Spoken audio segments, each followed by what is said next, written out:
Alors on a une belle paracha cette semaine, Bémet, très spéciale,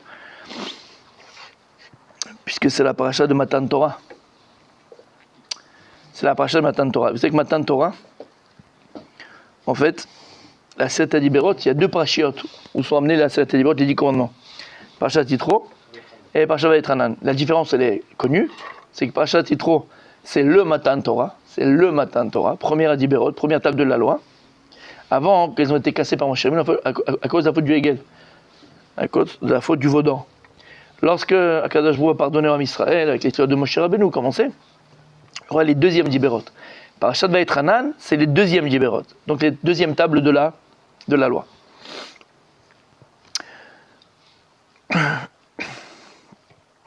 Il y a une grande différence entre les premières et les deuxièmes.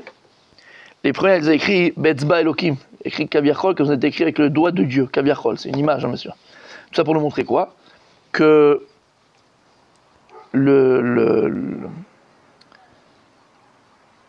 la darga des premières tables était beaucoup plus grande que la darga des deuxièmes tables. Même si les deuxièmes tables de la loi, il y a une kedusha, elles sont, d'accord, badaï, mais la darga des premières tables sont beaucoup plus grandes.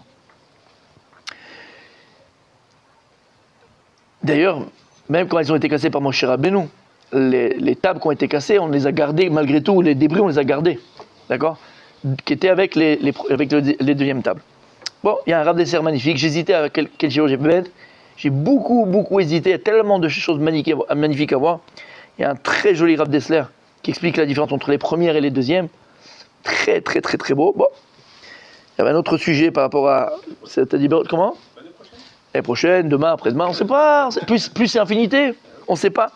En tout cas, hein, il y a aussi beaucoup le sujet de Shabbat dans cette paracha, puisque dans les tables de là, il y a le Shabbat. Et Shabbat, on va en parler tous les jours. Ouais, il y a beaucoup de choses.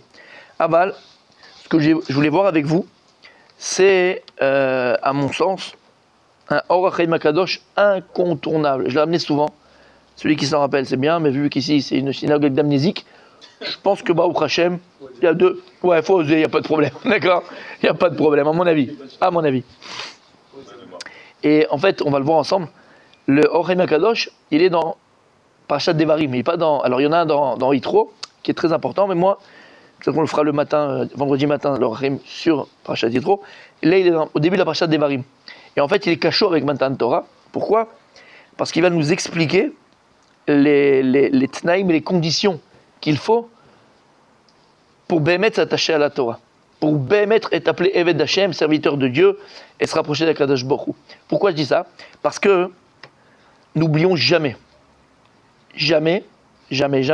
n'oublie jamais que l'essentiel, c'est d'écoute Bachem.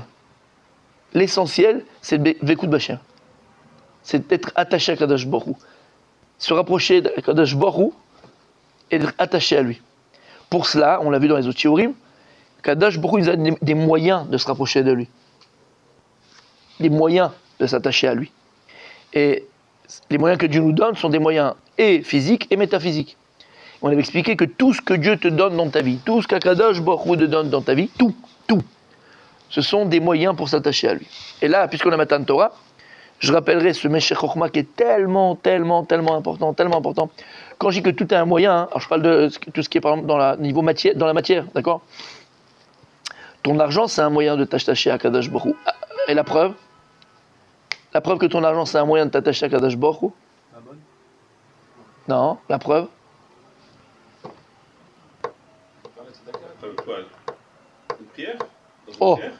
Oh, t'as vu comme... Oh là là, il est transformé. Ça fait 3 shiurim qui vient, le gars. C'est plus le même sur ma vie. T'as vu ou pas ? Impressionnant. Qu'est-ce qu'on dit ? Ve'avta et Hashem bechol meodecha. Ve'avta et Hashem. Tu aimeras ton Dieu. De quoi ? Bechol evavecha. De tous tes cœurs. Yetzerato yetzerara. Bechol nafshecha. De toute ton âme. Bechol meodecha. Quoi meodecha ? Mamoncha, ils disent les chachamim. Tout ton argent. Donc un signe d'attachement à Dieu et un moyen qu'on a de s'attacher à Kadosh Baruch Hu, c'est pas notre argent. Ah, tu es comment avec mon argent, hein ? Et si, quel beau gosse. Si Béhémet, ah, franchement il est beau gosse. Franchement classe, très classe. C'est entre Thierry Ardisson et Baffy, je sais pas, c'est entre les deux. C'est vrai ou pas? Mais plus Baffy qu'Ardisson, hein. Ouais. Magnifique, mon sadique, magnifique. Ouais, non, c'est l'acteur là, que je t'ai dit. Non, l'acteur qui joue dans le musée là, le truc au musée là. Ouais. Impressionnant. Bon, les gens comprennent pas de quoi on parle, alors on continue, hein, d'accord, dans les choses importantes. T'as compris? Alors c'est quoi maintenant? On va avec tout ton argent. Oui, un des moyens Béhémet, un des moyens que Dieu a donné pour s'attacher à lui, c'est avec notre argent. Comment? On sait qu'aussi Mammon, l'argent il appelait Mammon. Mammon c'est l'argent, mais aussi Damim. Damim c'est aussi de l'argent, ça vient de dame. Lama, c'est ton sang, c'est ta chair. Toutes les histoires, depuis la nuit des temps, qui se sont passées, d'accord, dans le monde, politiquement, dans les familles, dans ce que tu veux, c'est à cause d'argent. C'est que l'argent. Oui ou non? Tous les films et tout ça, c'est fait autour de l'argent. Les mallettes, les machins, les trucs, les bijoux. D'accord? Lama. Parce que le type, il a travaillé ou pas travaillé, en tout cas, l'argent, c'est une partie de ton âme, c'est une partie de toi-même. Et quand tu vas être capable, avec l'argent honnête que tu as gagné, de l'offrir à Kadosh Baruch Hu, moi tu veux l'offrir à Hachem, on l'a dit dans la paracha d'avant. Qu'est-ce qu'on a dit dans la paracha d'avant? Parashat Beshalach, on le dit tous les matins, dans Azir Moshe. Ze'eli vanvehu. On dit, d'accord, dans Azir Moshe, Ze'eli vanvehu. C'est mon Dieu vanvehu. C'est quoi vanvehu? Et je l'embellirai. C'est embellir.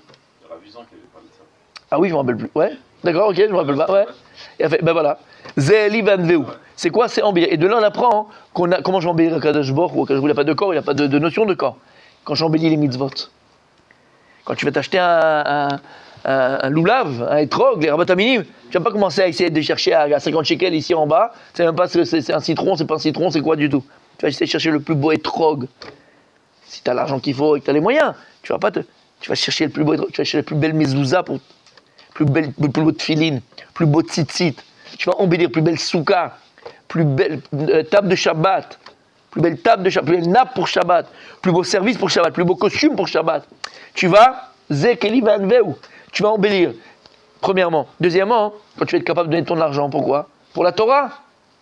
Pour la Torah. Pour les étudiants, toi, pour un collège, pour des familles qui étudient la Torah. Pour la Torah. Embellir une synagogue, ouvrir un mikvé. Annule, il y a tellement de choses à faire. Mais l'argent, tu crois que c'est facile?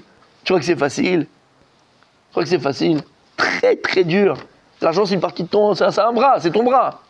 Quand quelqu'un est capable de faire avec son argent qu'il a travaillé et qu'il a réussi à acquérir de manière honnête, et il va le donner à Kadosh Baruch Hu, c'est une preuve d'amour à Hachem. Et donc, c'est aussi un moyen de s'attacher à Hachem. Donc, encore une fois, tout ce que Kadosh nous donne sont des moyens pour. Et comme on a dit, tes enfants sont un moyen, ta femme c'est un moyen, ta vie c'est un moyen, tout ça c'est que des moyens.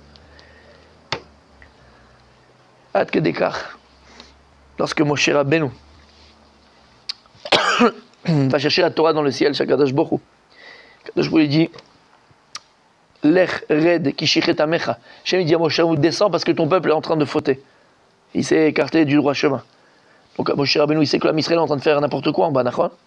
Il descend avec la Torah, il approche du camp et il entend là-bas des colottes, il entend. Et il sait que c'est malheureusement des cris de joie, mais dans la vera. Et lorsqu'il voit l'homme Israël en train de faire la vera besimcha, avec joie, parce qu'il il y avait de la musique, il y avait tout ça, l'ambiance, il prend la Torah et il la casse. Il dit le Meshech Chochma, pourquoi il a cassé la Torah? Hachem là-haut, t'as déjà dit qu'ils sont en train de faire les marioles. Qu'est-ce qu'il aurait dû faire Moshe Rabbeinu? Il aurait dit à Kadosh Baruch Hu, attends, garde la Torah, je descends, je vois ce qui se passe et on verra après. Et si tu sais que de toute façon tu vas la casser, pourquoi tu prends la Torah? Laisse-la là-haut, elle t'a rien fait la Torah. Laisse-la chez Hachem. Après, si ça marche, s'il y a tchouva et tout ça, ce qu'on veut, va la chercher. Pourquoi tu descends avec? Pour la casser, laisse-la là-haut. D'accord ou pas? C'est-à-dire pour qu'ils voient. Ils voient quoi? Qu'ils ont fauté et que c'est très grave, c'est un peu pour leur faire. Descends, dis-leur que c'est très grave, je l'ai laissé là-haut, vous la méritez pas. Makara lecha, qu'est-ce qu'elle t'a fait la Torah?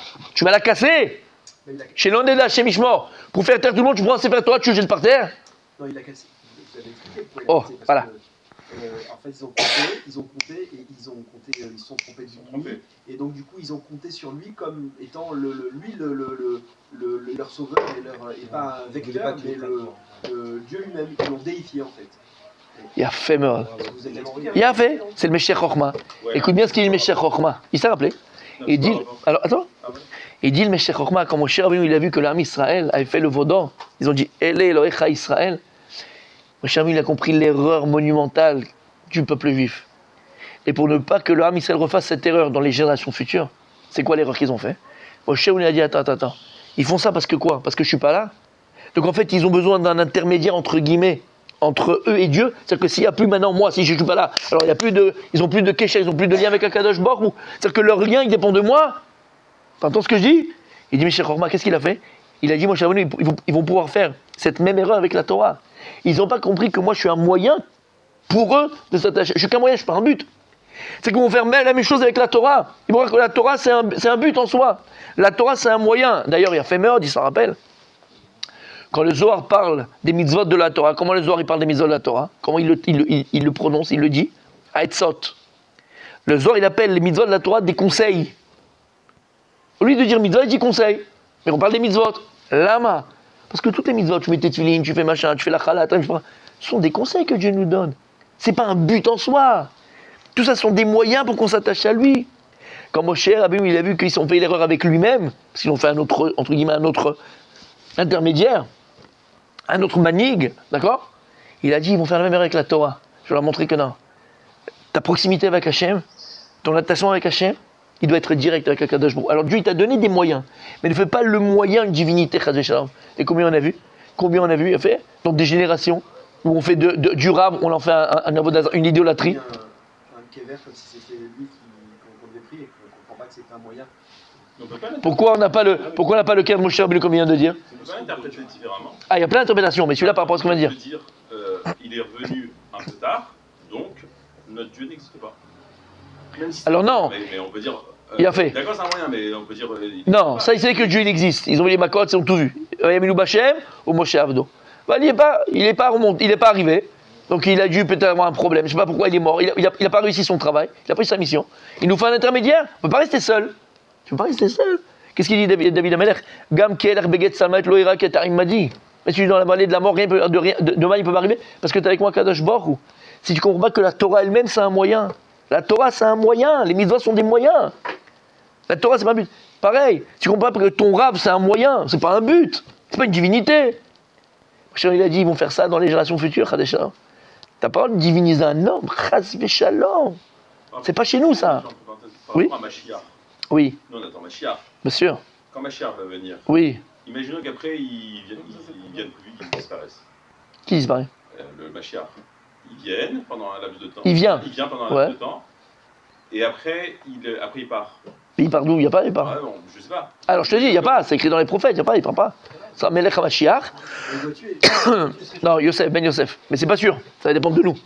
Mais il y a la Gemara dans Maseret Souka, elle dit qu'on serait Yaïspet Gadol parce qu'il va mourir Gog Magog, Mashiach Ben Yosef. Pas Mashiach Ben David, il y a deux Mashiach. Mashiach Ben Yosef qui fera la guerre, qui va venir, qui va préparer le terrain, à Mashiach Ben David. D'accord? Le Mashiach il sera là. Non. Donc en tout cas, tu as compris t'as compris la Nekuda, tu as compris le point sensible. C'est qu'on ne peut pas diviniser. Même la Torah, on ne peut pas la diviniser. La Torah, elle est spirituelle, elle est infinie, elle est belle, tout ce que tu veux. Alors, il ne faut pas diviniser.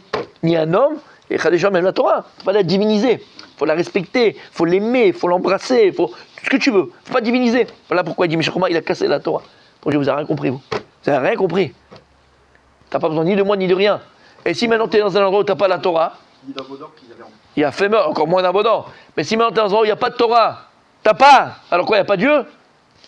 Malkacher, au contraire. Au contraire. C'est pour ça qu'on dit que.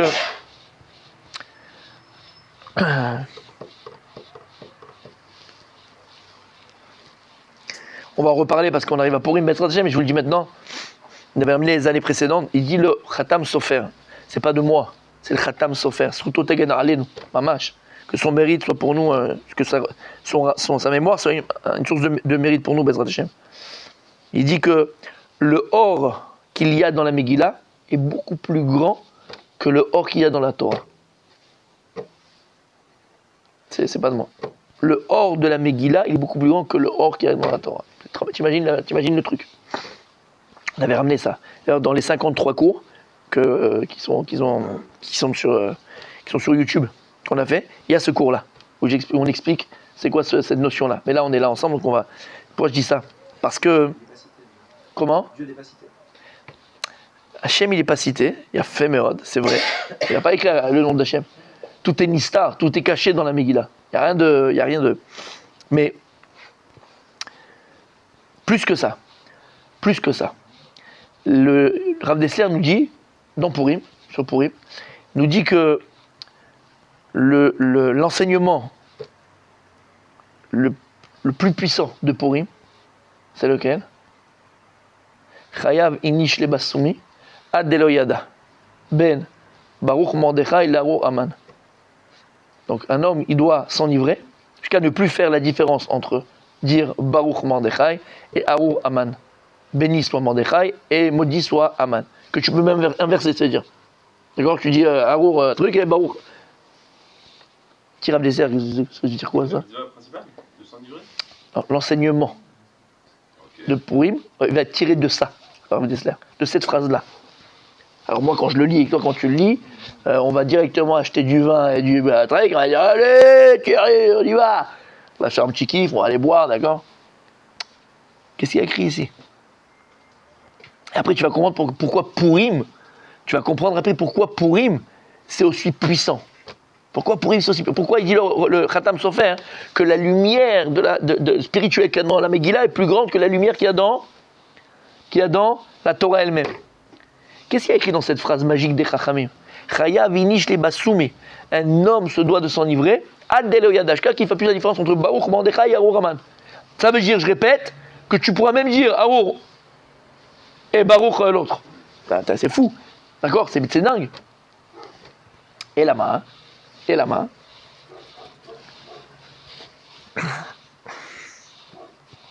y a écrit un pasouk dans la Megillah qu'on répète toutes les semaines. Qui est? D'accord, mon tzaddik. La Yehudi Maïta, Ora Vesimcha, Vesason, Vika. Où tu le dis? Où on dit ce pasouk toutes les semaines. La Yehudi Maïta. Dans l'Abdallah, tu fais l'Abdallah à la maison? Boker Tov Simon, tu fais l'Abdallah Simon? Eh ben voilà, tu l'as fait l'Abdallah? Dans l'Abdallah, tu... Maintenant, tu t'es jamais posé la question pourquoi il y a ce pasouk ici? Dans l'Abdallah, le samedi soir, quand ils ont mis ici un pasouk de la Megillah Bichlal, la Yehudi Maïta Ora. Ah oui, d'accord, il a fait. La Yehudi Maïta Ora. Donc, comme on allume le nerf là, on fait la bougie. Alors, on le met là-bas. Or la Zaroulat Tzadik ou l'Ishrei Simcha. Il y a plein de pasouks où il y a un psoukim où il y a écrit Or. D'accord? Or Zaroulat Tzadik par exemple. Il y a plein de psoukim où il y a écrit Or. Pourquoi dans l'Abdallah on a mis. J'ai fait. Mais pas du tout le cours que j'avais prévu. Je suis parti autre part. Bon, c'est pas grave. D'accord? Là, maman, je l'ai pas fait. Je l'ai pas. Non, rien. Bon, c'est pas grave. En tout cas, on a compris. D'accord? Donc pourquoi il y a écrit et on ramène ce pasouk de la Megillah dans l'Abdallah? Tu t'es jamais posé la question? Faut se poser des questions. Oui, mais ça non. Faut se poser des questions. C'est dommage. La Gemara dans Masechet Megillah, elle vient, elle dit ce pasouk là, la Yehudim Aïta Ora Vesimcha Vesason Vika. La Gemara dit Ora Zotora. Ora Zotora. Ora, c'est la Torah. Simcha, c'est les Chagim. Alors, attends. Pourquoi on dit, là, il dit, Ora Zotora, d'accord? Il y a écrit qui ner mitzvah vetora or. Qui ner mitzvah, la mitzvah elle est comparée à un ner, on a vu dans Masechet Sota, vetora or, et la Torah comme la lumière, il y a un pasouk. Ensuite il y a écrit, il y a vesimcha. C'est quoi simcha? C'est chagim, c'est les fêtes. Vesamarta, bechagecha. La Gemara continue. Sasson, c'est quoi? C'est la mitzvah de Brit Mila. Comme il a écrit sur le mitzvah de Brit Mila David dans les Télim, Sas Anori Alibratecha, ce qu'il a écrit cette Télim, ce Télim là, sur la Brit Mila. Simcha, c'est la joie. Sasson enfoncé, c'est la traduction en allégresse. Il faut voir que c'est un synonyme de joie, et qu'il y a tous cette définition à lui-même. Vigar, c'est quoi? C'est quoi Vigar? Zot filin, c'est les filines de la tête, filin shel roche. Comme il y a écrit là-bas, Avero kol agoim, kishem Hashem nikra alecha. Et ils verront tous les peuples de la terre que le nom de Dieu est appelé sur toi. Yekar, qui est très cher, qui est très quelque chose de cher. Pas cher dans le prix, cher dans... D'accord. Magnifique. Donc dans ce pasouk-là, on y mentionne Ora, Simcha, Sasson, Yekar. Torah, Chagim, les fêtes, Brit Mila et Tfilin. Le Maharal de Prague. Viens, explique cette Gemara. Qu'est-ce que la Gemara vient nous apprendre? Qu'est-ce que la Gemara vient nous apprendre sur le pasouk de la Megillah? D'accord? Et en fait, écoutez bien. La Yehudi Maïta Ora. Pour l'âme Israël, c'était Ora, Vesimcha, Vesasson Vika. Dans ce pasouk-là, est mentionné quatre niveaux et moyens de Dvekut B'Hashem. On a 4 moyens que Dieu nous a donnés. On a plusieurs, mais 4 principaux, à travers lesquels on peut s'attacher Behemet à Kadosh Baruch Hu. Le premier, c'est quoi? Le premier moyen que Dieu nous a donné pour s'attacher à lui, Behemet véritablement, c'est la Torah. Ora Zot Torah. C'est-à-dire, explique le Rav Dessler, lorsqu'une personne, elle va s'asseoir, elle va commencer à étudier, elle va commencer à déceler la lumière. C'est quoi la lumière? C'est quoi la lumière? L'intelligence qui se cache dans la Torah, la beauté qui se cache dans la Torah. Mais plus que ça, c'est quoi la lumière de la Torah? Vous savez que la vie dans les BD, quand quelqu'un il a une bonne idée, quand quelqu'un il pense à quelque chose, et il a une idée, comment c'est? Une ampoule. D'accord? En fait, la Torah, elle éclaire ta vie. Elle te permet de penser différemment, de parler différemment, de choisir différemment. Et donc, de choisir différemment. La Torah, elle te transforme de l'intérieur. Quelqu'un qui arrive à...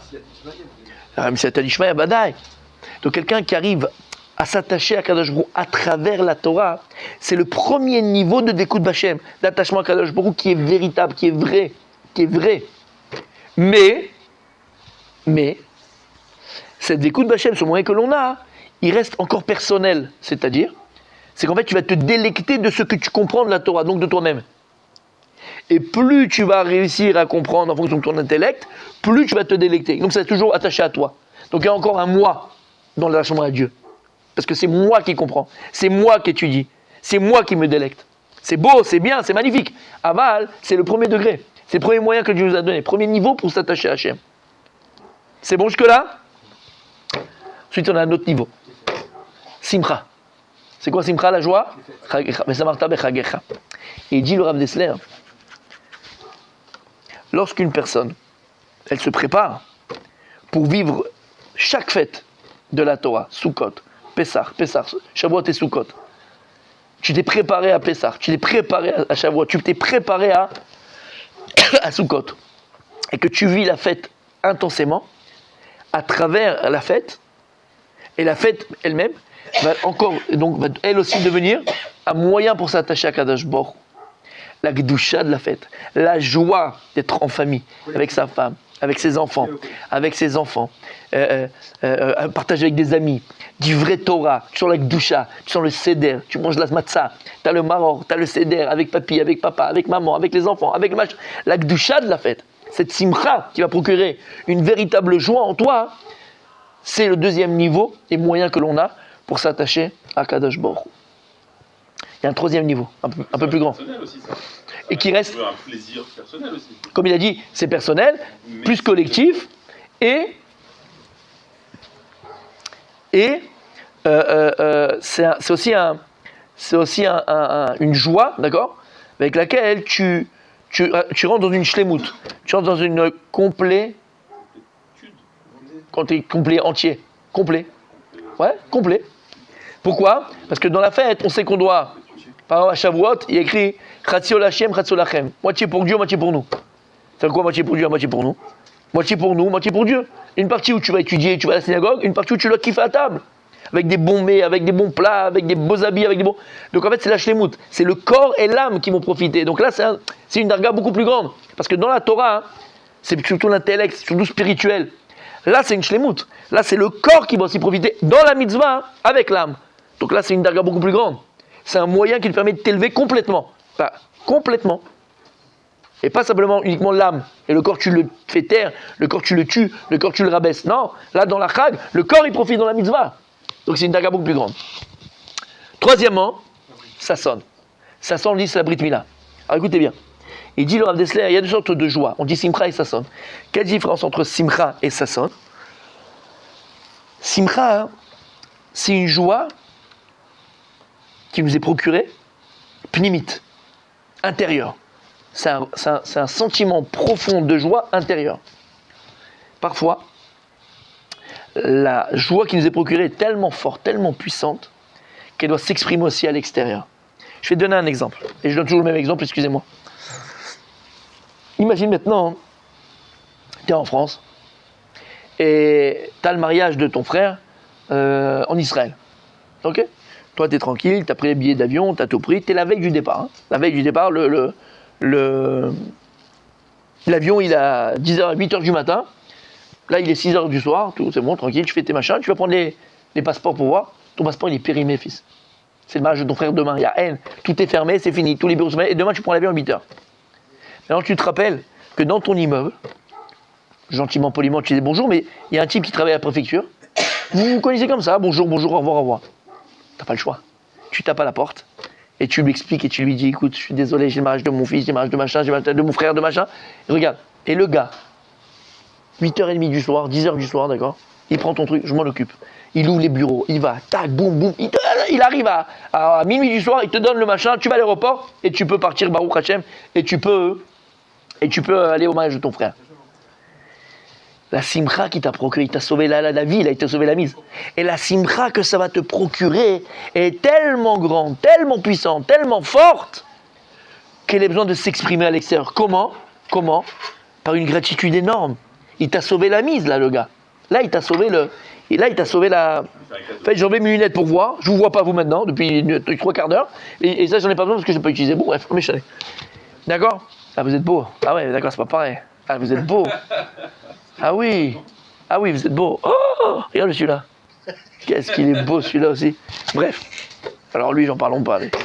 Je dirais Mel Gibson dans ses grandes années. D'accord? Écoute bien. T'entends ce que je te dis? Qu'est-ce que je disais? T'as une joie énorme. Et t'as envie de lui rendre ce qu'il t'a donné. Donc quand tu es revenu d'Israël, c'est t'as acheté les trucs de bout de la mer morte, t'as acheté des machins, tu as tout amené. Et dit... La mitzvah de Brit Mila, c'est une mitzvah qu'Am Israël a pris sur eux, qu'on a pris sur nous, besimcha. Ça veut dire quoi? C'est-à-dire que la joie était tellement forte qu'on va faire un massé bebassarenu. On va faire un acte sur notre chair. Cette joie, elle doit tellement s'exprimer qu'on va être capable, d'accord, dans notre chair, de faire quelque chose pour Akadosh Baruch Hu. Couper le prépuce et donner ça à Hachem. La Brit Kodesh. Ça, c'est Sasson. Lorsqu'une personne, elle est capable, encore l'âme et le corps. Lorsqu'une personne est capable, bémassé, l'homme chané. Toi, le papa, tu t'en rends compte. Toi, le papa, donc l'homme chané. Et ça, tu verras, comme toi, comme ton grand-père, ton grand-père, même en Russie, ils étaient capables de faire des kilomètres et des kilomètres, même s'ils étaient loin de tout, faire la Brit Mila à son enfant. Comment c'est la seule mitzvah qu'un juif n'est pas mévater. Même le plus que tu veux, il fait Brit Mila. Lama, parce que c'est une mitzvah qui dit, il dit le Rav, c'est une mitzvah qu'on a reçue Besimcha, qu'on a pris sur nous Besimcha. Jusqu'à aujourd'hui, on a fait Besimcha. Et bien sur une nefesh. Shamata. Donc c'est le troisième niveau et moyen qu'on a pour s'attacher à Hachem. C'est la brite. Ça sonne. Si le quatrième, c'est quoi hein? Yeka. Et c'est les tefilin. Et c'est quoi les tefilin? Parce qu'ils verront comme ça dans la Torah. Et ils verront, les peuples de la terre, que le nom de Dieu est inscrit sur toi. Il dit c'est quoi? Comment ils verront? Ils verront les tefilin sur la tête. Parce que c'est que normalement, al-pi halacha, on doit garder les tefilin toute la journée. On ne doit pas enlever les tefilin. Toute la journée. Mais comme aujourd'hui, on ne sait pas se garder de ce qu'on voit, de sa propreté, toutes ces choses-là, on ne garde pas toute la journée les tefilin. Mais à l'époque, ils travaillaient avec, c'était normal, on mettait les tefilin, c'était un habit. D'accord? Entre guillemets. Ok. Ils verront les peuples de la terre que le nom de Dieu est inscrit sur toi. T'entends? Écoute bien. Il dit, Rav Dessler, à quoi ça correspond? Qu'est-ce que c'est? Et là, c'est le plus grand degré niveau de Dvekout B'Hashem. Plus grand degré niveau de Dvekout B'Akadosh Baruch Hu. C'est quoi ce niveau-là, mon tzaddik? Écoute bien, mon tzaddik. Il dit le Rav Dessler, humainement, chaque humain. Alors, je vais commencer différemment. Il y a ce qu'on appelle, chez chacun de nous, l'ego. L'ego, pas le jeu. Hein. L'ego avec un L apostrophe. D'accord? On a un ego. Alors, quand on parle d'ego, tout de suite, on a peur. On s'éloigne. Ouais, l'ego, c'est pas bien. C'est machin. Non, l'ego, c'est très très bien. C'est quoi l'ego? L'ego, c'est la sensation profonde que l'on a d'exister. L'ego, c'est la sensation. Qu'est-ce qui fait l'ego? C'est cette sensation profonde que l'on a d'exister. C'est ça l'ego. C'est-à-dire l'ego, c'est mon moi profond. C'est mon jeu. D'accord? C'est mon moi profond. C'est pour ça que l'ego, il est très important. C'est le moteur de l'existence. Si tu n'as pas un ego, tu vis pas, tu n'existes pas. Tu n'existes pas. Tu fais écraser par les autres et tu t'écrases tout seul. Il a fait. Quand est-ce que l'ego, il est néfaste, négatif, à réprimer, à réprimander, à aliéner? Quand il est voué à l'extrême, quand il est donné à l'extrême, quand il met à l'extrême. Là, c'est de l'égocentrisme, c'est de l'égoïsme. Quelqu'un d'égoïste, c'est quelqu'un qui a poussé son ego à l'extrême. C'est que tout lui revient, tout est pour moi, tout est pour moi. Égocentrique, tout doit tourner autour de moi. On parle que de moi, on n'aime que moi, on fait qu'avec moi. Ça s'appelle un égoïste, un égocentrique. Ça, c'est quelqu'un qui n'a pas réussi à apprivoiser son ego, à travailler son ego. Mais l'ego, d'accord, dans son essence, quelque chose de positif. Entre parenthèses, que je répète 1000 fois, il y a des parents, malheureusement, qui tuent l'ego de leur enfant. Par exemple, l'enfant, il revient de l'école et il vient et dit « Papa, le Moré, il a posé des questions et tout, il n'y a que moi qui savais, c'est moi qui... » Alors, le Brel, qu'est-ce qu'il va dire à son fils? « On ne parle pas comme ça, mon fils. Un peu d'anava, mon fils. Hein? Un peu d'humilité. Un gosse de 6 ans, 8 ans, 9 ans, l'humilité, pousse-le à fond dans son ego. Être le meilleur à l'école, le meilleur en classe, le meilleur sur le match, le meilleur au foot, le meilleur Torah, le meilleur tout. Pousse son ego au maximum. Apprends-lui que son ego, c'est sa source d'existence. Avoir satisfaction de ce que l'on fait, réussir, c'est magnifique. On peut pas être fan sur des Mais personnes, voilà. Parce que l'humilité ne peut pas commencer si t'es rien. Donc si t'es rien, tu veux être orgueilleux de quoi? T'es rien. Alors, la majorité des gens, ils sont orgueilleux de ce qu'ils ne sont pas. C'est très fort. Réfléchis à ce que je te dis, mais tu verras. La majorité des gens, ils sont orgueilleux de ce qu'ils ne sont pas. Alors, la vraie humilité, c'est quoi? C'est d'être, par exemple, fort au padel, un tueur au padel, un monstre au padel, mais tu vas être capable, comme tu le fais ce soir, jouer avec des nazes. Tu te mets au niveau de naze. Non, mais mec! Mais si! Je sais pas si je vais pas. Ça dit que c'est de l'humilité. Je te promets que c'est vrai. Tu vas t'ennuyer, je te dis tout de suite. Mais tu vas leur faire plaisir. Tu vas leur faire plaisir. Tu vois ce que je veux te dire? Maintenant, quelqu'un qui est gaftan, ils vont te demander, tu joues avec nous? Non, ça va, vous êtes des nuls, vous êtes des nazes, machin. C'est pas beau. C'est pas beau. L'humilité, c'est que tu as toutes tes qualités pour, et tu sais où te mettre. C'est quoi l'humilité d'un homme de Torah? C'est quoi l'humilité d'un homme de Torah? C'est quoi Talmid? Vas-y, dis-le. C'est un élève, il apprend toujours. Il a fait. Et quoi encore? Il étudie avec tout le monde. Voilà. N'importe Ah là, faut que tu t'arrêtes à un moment donné, toi. Je vais te mettre au collège. Non, je te dis, je vais te mettre au collège. Exactement. L'homme est chané s'il va parler au plus grand rabbin du monde ou à un enfant de 5 ans lui apprendre la lève bête. T'entends ce que je te dis? Le sabbat Mikelem, quand il a commencé à, entre guillemets, à enseigner, la première chose qu'il a fait, il était moré aux enfants. Les gens, sabbat Mikelem, ils sont venus le voir, ils lui ont dit, Rabbi, bon, vas-y, qu'est-ce que tu es en train de faire? Tu es en train de perdre ton temps. Il les a regardés, il a dit, allez, dégagez, allez jouer au billes. Moi, je perds mon temps avec des petits chiffres Torah. Chaque enfant, c'est un Sefer Torah ambulant. Moi, je perds mon temps. Tu es capable de faire avec les enfants, les moyens, les grands, les petits, les bêtes, les genoux, ce que tu veux. Ça, c'est l'humilité. Quelqu'un qui a de la Torah, mamash, il est capable de faire aller bêtes avec un enfant. Comme il est capable de faire du Zohar Kadosh avec je sais pas qui. Ça, l'humilité. Mais si tu n'as rien, tu veux t'enlever de quoi?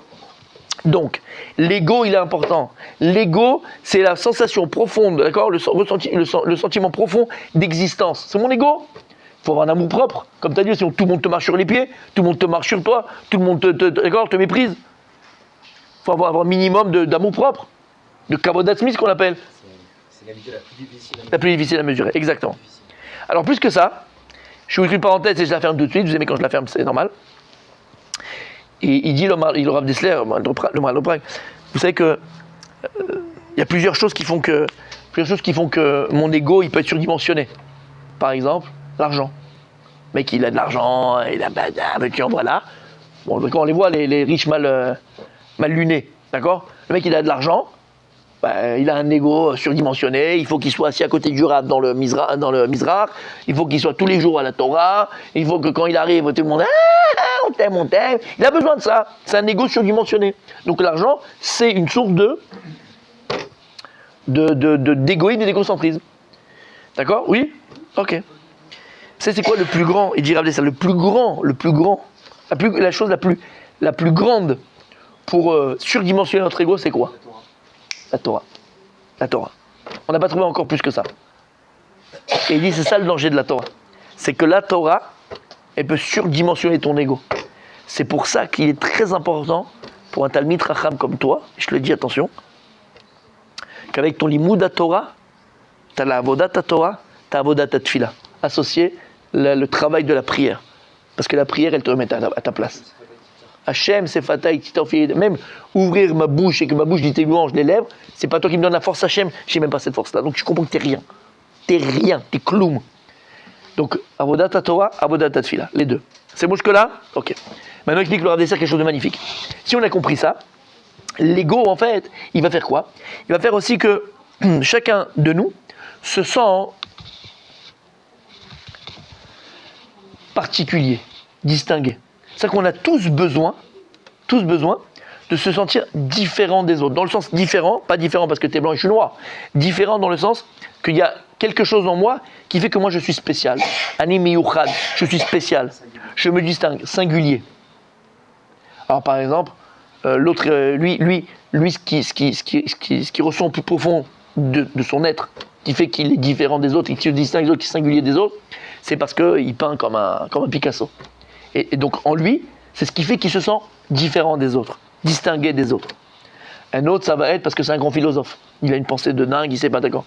L'autre, ça va être parce qu'il se fait des jongles en voiture, voilà, la Ronaldinho, Neymar en même temps, tu fais mais je suis comme ça, d'accord. Chacun va trouver la chose qui fait qu'il le distingue. Et ça, c'est important de le comprendre.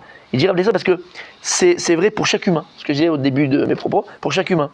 Et ça, où tu le vois le plus, par exemple, ça, tu le remarques le plus dans les relations amoureuses.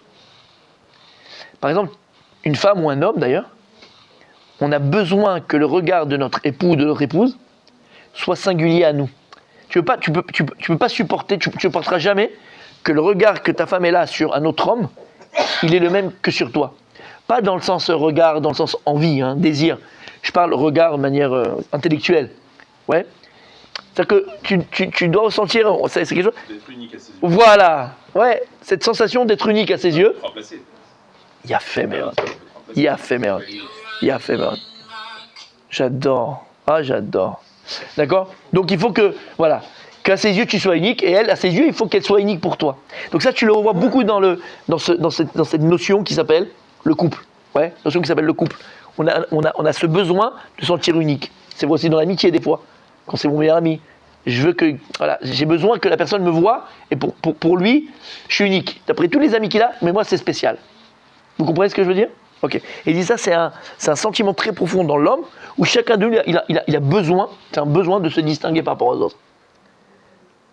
Ça te singularise. C'est clair? Écoutez bien maintenant, et c'est là, on y arrive. Il dit Rav Dessler, lorsqu'un homme, une personne, arrive à se distinguer, et il rend sa distinction, sa singularité, parce qu'il est Eved Hashem, c'est que ce qui le différencie à ses yeux, à lui, de tout le reste, c'est parce qu'il est Eved Hashem. Cette personne, elle est arrivée à un niveau le plus grand d'écoute d'Hashem, d'attachement à Kadosh Baruch Hu. Lorsqu'une personne, elle trouve sa distinction, sa singularité, parce qu'il est Eved Hashem. Ce qui fait que je ne suis pas lui, c'est parce que je suis Eved Hashem. Ce qui fait que je ne suis pas lui, parce que je suis Eved Hashem. Cette personne, c'est une personne qui est arrivée au plus haut niveau de d'écoute d'attachement à Dieu. Lorsque ton ego, d'accord, entre guillemets, il t'amène à penser sur toi-même, et voir sur toi-même, et te voir, avoir le regard sur toi-même, que ce qui te distingue, te singularise, de tout le monde, c'est parce que tu es Eved Hashem, parce que tu viens à la synagogue, parce que tu étudies, parce que d'accord, tu es Eved Hashem, tu arrives au plus haut niveau d'attachement à Kadosh Baruch Hu. Comment? Ça montre ton ego aussi. Non, on a expliqué, c'est le travail de la tefila. C'est le travail de la tefila. Il faut les deux toujours, sinon attention, on a expliqué, il a fait mort. Mais cette distinction, tu comprends? Et là, on voit dans sa Masechet Psachim, si je ne me trompe pas, où là-bas, Rabbi Yosef. C'est qui c'est Rabbi Yosef? Non, Rabbi Yosef de la Gemara. Rabbi Yosef, il était Saguenar, il était aveugle d'ailleurs, non-voyant. Et tous les Erev Shavuot, il disait à sa femme, à sa maison, préparez-moi un jeune agneau de 3 ans. C'était son kiff de la fête. Il disait là, après il faisait un plat spécial, parce qu'il disait, il loulait à Yom Hazeh, si c'est pas ce jour-là de matin Torah, Kama Yosef Ayabeshuka, ouais, Kama Yosef Ayabeshuka. Il parlait de lui. Combien de Yosef il y aurait dans le chouk? C'est quoi? J'aurais été comme les gens de la rue, comme tout le monde en fait. J'aurais été comme tout le monde. Et il a compris, en disant ça, il exprimait le fait qu'il ressentait au fond de lui-même ce qui faisait de lui Rav Yosef, ce qui faisait de lui Yosef, qu'il était lui-même, c'est par la Torah. Parce qu'il pensait comme j'ai dit différemment, parce qu'il parlait différemment, parce qu'il agit différemment. Je me distingue, la Torah elle me distingue, la Vodat Hashem elle me distingue. Je ne suis pas comme les autres. Quand je suis dans le lit avec ma femme, je ne suis pas comme mon voisin Nicolas et Bertrand. Quand je suis dans le lit avec ma femme, je suis distingué. Quand je mange au restaurant, je suis distingué. Quand je suis dans le bus, je suis distingué. Quand je suis à la Macolette, je suis distingué. On dit, waouh, c'est qui ce type-là? Eved Hashem. Eved Hashem. C'est pas que tu attends qu'ils ont dit ça sur toi, encore une fois. Je parle quelque chose, c'est un ressentiment profond, personnel. C'est ça qui me distingue. Rabbi Yosef, c'est ce qu'il disait. Shamata, écoute bien maintenant. T'as entendu? C'est-à-dire que cette personne-là, elle est arrivée au plus grand niveau de Vekout Bachem. Pourquoi? Parce qu'il a dépassé le niveau de la Torah, qui est un moyen. Il a dépassé le niveau des Chagim, qui sont des moyens. Tu manges, t'es là, t'as plein de moyens. La Brit Mila, c'est un massé de bagouf. Là, c'est quoi? Il n'y a plus. Il n'y a plus d'intermédiaire. C'est entièrement une sensation, un ressentiment profond, vrai, d'attachement uniquement avec Akadosh Baruch Hu. En choum. Il n'y a plus de kelim. Il n'y a plus besoin de kelim. Kelim des moyens. Il n'y a plus besoin de kelim pour être attaché à Hachem. Il est attaché à Hachem. T'entends? Il dit c'est pour ça que lorsqu'on arrive à Hanouka, à Purim, il y a écrit quoi? Chayav venish le bassoumi. Un homme, il est chayav de s'enivrer. Jusqu'à qu'il y ait plus de différence entre Baruch Mordechai et Larour Haman. Tu as à la main. Parce que Mordechai dans la Megillah, c'est qui? C'est quoi? C'est un moyen qu'on a pour s'attacher à Hachem. Quand tu vois dans la Megillah tout ce qu'il arrivait à Mordechai à Yehudi, qui était là-bas, qui est venu et qui l'a mis sur le cheval et qui a dormi et qui n'a pas dormi, tout ce qui va commencer à passer. C'est un moyen que l'on a dans le Megillah t'attacher à Hachem. Aman, c'est pareil. Aman qui a dit venez voir Achashverosh, et là il pensait pour lui, mais en fait il va donner les conseils pour qui? Pour Mordechai, de mettre lui sur le cheval, qui va dire à Achashverosh de tuer Vashi, mais qui va donner la place? C'est Esther finalement. C'est un moyen que l'on a pour voir Kadosh Baruch Hu. Lorsqu'une personne, elle n'a plus besoin de ces moyens-là. Même de Mordechai, elle n'a plus besoin. Même de Haman, elle n'a plus besoin. Jusqu'à même les intervertir, l'homme est chané. Parce qu'en fait, celui qui a dit à l'huile d'allumer, il dira au vinaigre d'allumer. Mazé méchané. J'ai plus besoin de rien. Je sais que tout m'est Hachem. Tout vient d'Akadosh Baruch Hu. Quelqu'un qui est arrivé à s'enivrer entre guillemets, jusqu'à qu'il n'ait plus besoin de savoir, Mordechai, l'homme est chané, c'est Akadosh Baruch Hu. J'ai dévoilé Hachem de la Megillah. Directement. Sans moyens. J'ai plus besoin de moyens. Cette personne, elle est arrivée à une écoute d'Hachem la plus grande. De trans. Non, j'aime pas ce mot trans. Non, c'est pas un mot trans. Les gens qui sont en trans dans d'autres circonstances. Oui, mais c'est pas de la trans. Non, c'est une maman, je réfléchis. Des intermédiaires, d'être en connexion directe. Là, c'est que t'as plus besoin. Mais de manière penser.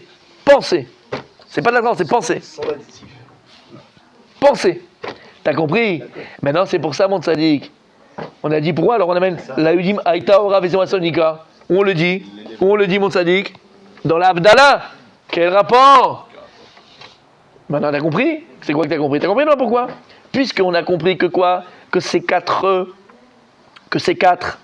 niveaux et moyens, Torah, Chagim, donc la Torah, les fêtes, la Brit Mila, et en plus, le plus grand, il n'y a plus de moyens, c'est directement avec Hachem.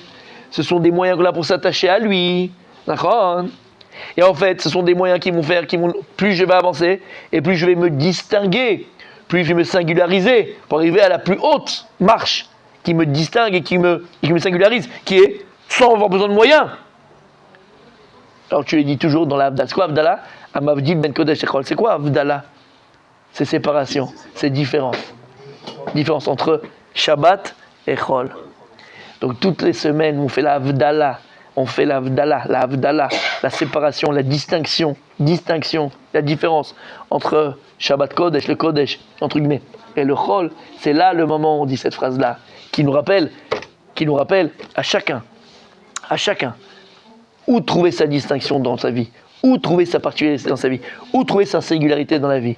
La Yudi Malta, Ora, Vesimcha, Vesasson, Vikar, Dafka, de la Havdalah. On a cette notion de Havdalah, de distinction entre le Shabbat Kodesh et le Chol. On peut distinguer, on a cette distinction. Et tu le vis d'ailleurs. Shabbat, Motzei Shabbat, je sais pas vous, d'accord, mais je t'avais dit d'ailleurs, je peux pas jouer moi, je n'arrive pas à jouer Motzei Shabbat. J'ai plus de force. Je suis caputo. J'ai pas la patate, j'ai pas la machin. Tu sens le schéma de terrain qui est parti, tu sens que t'as un manque. Tu sens la différence entre Shabbat Kodesh, où tu peux manger comme un ogre, tu t'arrêtes pas, et le Chol, où tu manges la moitié. Distinction, tu comprends la distinction? Zaïnia. T'as compris pourquoi? Voilà, c'est quoi Matan Torah. Matan Torah, c'est le moyen qu'Akadosh Baruch Hu nous a donné pour monter, Bedvekut Bachem. La Torah, c'est un moyen de s'attacher à Akadosh Baruch Hu. Alors nous, où on se trouve déjà dans la Torah, Alvaï, on est dans la Torah. Quand on étudie la Torah, sérieusement, Behemet, la Torah, elle transforme mon état d'esprit. Elle transforme ma façon de penser, comme je dis, ma façon de parler et ma façon d'agir. Et donc tu vas te rendre compte finalement qu'à un moment donné, tes centres d'intérêt dans la vie ne sont plus les mêmes. Tes centres d'intérêt ne sont plus les mêmes, puisque tu ne penses plus pareil. Tu ne parles plus de la même manière. Tu ne fais plus de la même manière. La Torah, elle transforme ton existence dans le positif, dans le vrai, dans le bon, dans la construction. La Torah, elle te distingue. C'est ce qui est Bezrat Hashem.